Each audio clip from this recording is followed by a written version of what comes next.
A1-এর গেটে আমি উঠে গেলাম সমস্ত ভিতরের ফর্মালিটিস পার করে। এখন এটা আমাদের ফ্রি জোন, এর মধ্যে কারো কোনো বাধ্যবাধকতা নাই। কিন্তু আপনার এর আগে যখন ইমিগ্রেশন হয় বা আপনার যখন আপনি ভিতর থেকে আসবেন তখন একটু ছবি উঠালে ভিডিও করলে হয়তো তারা কিছু করতে পারে। তো এই যে এই জোনটা যেটা, এটা আপনার জোন, এখানে আপনি ভিডিও করতে পারবেন, এখানে কোনো বাধ্যবাধকতা নাই। তো আমি আপনাদেরকে দুবাই এয়ারপোর্টের ভিতরে সম্পূর্ণ এইগুলো একটু দেখানোর চেষ্টা করব। একটু ব্যাগগুলো দেখি।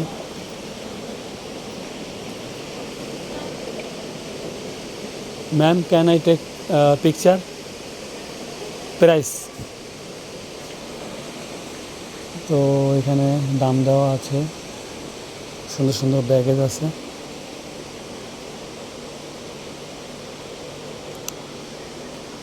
অনেক সুন্দর ভালো ভালো ব্যাগ আছে এখানে। দুবাইয়ের দিরহামের দাম দেওয়া 570, দাম ভালো দাম, কম না দাম। পারফিউমের দোকান, এখানে লিপস্টিক আছে, আছে প্রচুর পরিমাণে। দেখি লিপস্টিক নেওয়া যায় কিনা কিছু, দাম কেমন, দাম বুঝে নিতে হবে আর কি। ছোট মেকআপ বক্স, দাম বুঝে নিতে হবে লিপস্টিক। পারফিউমের দোকান আছে প্রচুর পরিমাণে, একটু তাড়াতাড়ি দেখতে হবে, না হলে আবার শেষ হবে না। আমি যাব ওখানে L13 থেকে 24-এর জোন, আমি 13 থেকে 24-এর দিকে যাব, গিয়ে আবার দ্রুত দিকে ফিরে আসবো আবার। এক মাথা থেকে শুরু করলে ভালো হতো। প্রচুর পরিমাণে কসমেটিক্সের আইটেম দেখা যাচ্ছে, কসমেটিক্সের কোনো শেষ নাই।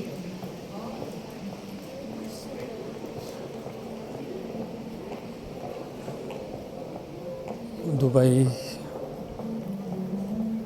এখানে আবার মনে হয় পারফিউমের দেখা যাচ্ছে দোকান।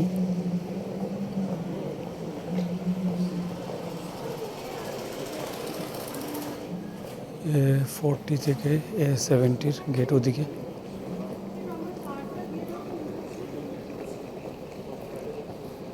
A22 থেকে A24-এর দিকে। চোখ ধাঁধানো পরিবেশ, জমকালো। গাড়ি গিফট ভাউচার রাখা হয়েছে এখানটাতে আবার। ওহো, খেজুরের সমাহার, কেমন কি দাম একটু দেখা যায় কিনা।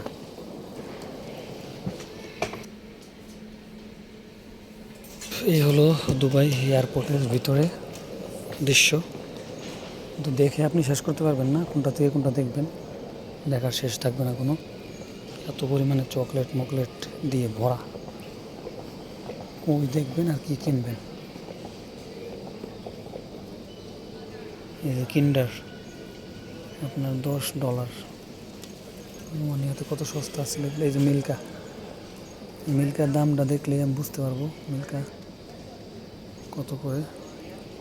13, এই যে মিল্কা 13, এগুলো আমি কিনে আনছি 13 হলে, আর আমি 4 ইউরো দিয়ে কিনে আনছি। হ্যাঁ, কী আছে এটা একটু দেখি ঘুরে, তারপর একটা পরে। কিছু পাগল ছাগল কিন্তু আছে সামনে, সাবধান থাকুন।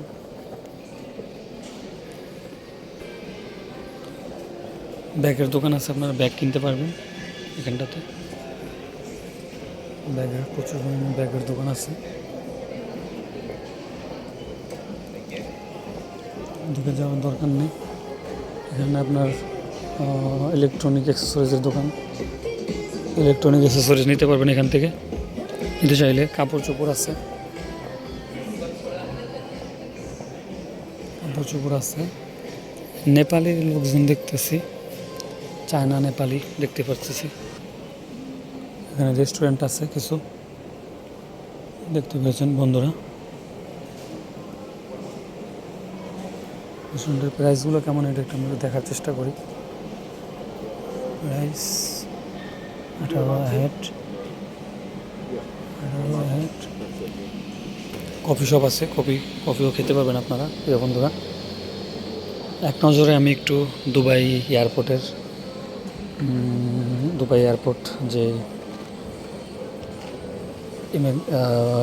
ইন্টারন্যাশনাল মার্কেটটা রয়েছে সেটা একটা আপনাদেরকে ঘুরে দেখানোর চেষ্টা করছি। এখানে গেম জোন রয়েছে, এখানে আবার গ্রাফি দেখতেই পেরেছেন। এখানে আবার A19 থেকে A90 এখানে লোকজন অপেক্ষা করছে, এখানে লোকজন অপেক্ষা করবে, তারপরে তারা বিমানে চলে যাবে আর কি। এখান থেকেই মনে সরাসরি বিমান উঠে যাওয়ার সম্ভাবনা বেশি, এখান থেকে বিমান উঠে যেতে হবে। ও এখানে আবার ইমিগ্রেশনও আছে কিনা, রেস্টুরেন্ট বুঝতে পারতেছি না, সম্ভবত রেস্টুরেন্ট নাকি, দেখি একটু সামনে কি। সম্ভবত এখানে আপনি, যেটা মনে হচ্ছে আমার, এখানটাতে আপনি শুয়ে বসে থাকতে পারবেন, রাত্রে রেস্ট করতে পারবেন এখানটাতে, এরকমই মনে হচ্ছে আমার। তো প্রিয় বন্ধুরা, A19 ও 20, A20, A21, A22, A24, A24 পর্যন্ত আপনাদেরকে আমি দেখালাম এই পাশে। এখন ওই পাশে চলে যাবো, আমার পাশে চলে যাব। আশা করছি আপনাদের দেখে ভালো লেগেছে। এখন ওই পাশেরটা আপনাদেরকে আমি দেখাবো। তো এখানে মনে হয় শুয়ে থাকারও ব্যবস্থা আছে, আমি যা দেখলাম লোকজন শুয়ে আছে। ওই পাশে